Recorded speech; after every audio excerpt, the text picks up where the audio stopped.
मिथुन एक एरी साइन है, Gemini, and it is ruled by mercury. Mercury के जो लोग हैं, मर्क्यूरियन हैं बेसिकली, उनका थिंकिंग का एक टेंडेंसी होता है, और जब एरी साइन से थिंकिंग कनेक्ट होती है तो वो they keep on thinking actually. तो what I am saying is you have to go with the flow, और खाली सोचने से कुछ होकर होता तो मैं कितनी बार माउंट एवरेस्ट चढ़ चुका होता। देखिए वर्ड बहुत इंपॉर्टेंट है, तो you have to definitely take initiative, ये उनके लिए मैं जरूर करना चाहता हूँ। और यहाँ पे राहु 10th हाउस में आके फिर से उनको फोर्स करेगा।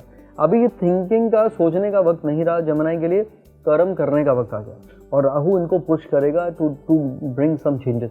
और जब भी केंद्र में राहु केतु आते हैं, मुझे मेरे क्लाइंट फ़ोन करते हैं, हम लोग कनाडा शिफ्ट होने का प्लान कर रहे हैं, या अभी हम दूसरे सिटी में जाना चाहते हैं, शिफ्ट होना चाहते हैं, तो वहाँ पे या तो महादशा बदल रही हो, या फिर राहु केतु का ऐसा गोचर जो अभी चल रहा है मिथुन राशि के लिए अगर आ जाए, और अगर आप जाना चाहते हैं तो मिथुन राशि एक ऐसी राशि है जहाँ पे वो देखेंगे कि आने वाले ये में अगले साल तक बहुत सारे डिस्प्लेसमेंट होंगे, किसी का स्थान परिवर्तन हो सकता है, किसी की जॉब बदल सकती है, कोई अपना घर भी बदल सकता है। तो बहुत सारे चेंजेस जो हैं वो मिथुन राशि के देखने को मिलेंगे।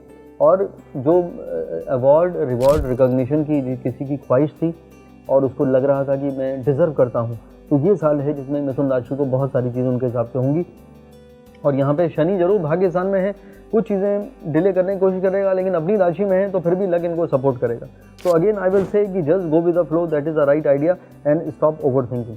जी बिल्कुल, देखिए जब मैंने कहा कि राहु केतु उनके केंद्र में है, और 4th हाउस में जब केतु आता है तो वहाँ पे इंसान को रेस्टलेस कर देता है। तो restlessness may become a problem in 2024। तो वहाँ पे थोड़ा सा उनको ध्यान रखना पड़ेगा इस बात का कि हर बात का ध्यान ना रखें। ओके मतलब उनका ओवर थिंकिंग माइंड ऑलरेडी है, और ये राहु केतु उनको बार बार एक मेंटली उनको रेस्टलेस बनाएगा। तो बोले क्या भाई साहब बहुत परेशान नजर आ रहे हैं, क्या प्रॉब्लम है? बोले प्रॉब्लम तो कुछ नहीं है, खाली बस आदत सी हो गई। तो उनको ये ख्याल रखना पड़ेगा कि भाई आई हैव टू बी काम एंड कंपोज, ये बहुत ज़रूरी है, नहीं तो रेस्टलेसनेस क्या करेगा, वो उनके बिहेवियर में चेंजेस लाएगा, फिर इंसान रिएक्ट करने लगेगा। तो this is the only negative which I can see in 2024 जिनका उनको ख्याल रखना चाहिए कि रेस्टलेस ना हो।